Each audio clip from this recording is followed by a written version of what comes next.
रुझानों पर सीएम सुक्खू ने भी खुशी जताई है। पूर्ण बहुमत से सरकार बनाने की उम्मीद भी जताई है। शीर्ष नेतृत्व कर्नाटक के नेता और कार्यकर्ताओं की मेहनत का इसे परिणाम बताया है। कर्नाटक चुनाव के रुझानों में बहुमत से कांग्रेस बहुत आगे है।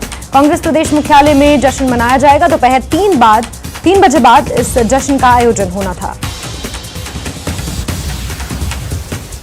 कर्नाटक के कार्यकर्ताओं को, कर्नाटक के सभी नेतृत्व को, श्रीमती सोनिया गांधी जी, श्री राहुल गांधी जी, श्री प्रियंका गांधी जी को जो उन्होंने कड़ी मेहनत की है, ये उस मेहनत का फल है कि 4 साल जो भारतीय जनता पार्टी की सरकार रही और लोगों की आशाओं के अनुरूप कार्य नहीं कर सकी।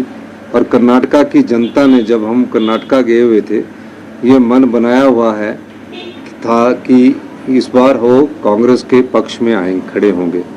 और जिस प्रकार के रुझान अभी नज़र आ रहे हैं, उससे ऐसा प्रतीत हो रहा है कि कर्नाटक के लोग हम पूर्ण बहुमत की सरकार कर्नाटक में बनाने जा रहे हैं।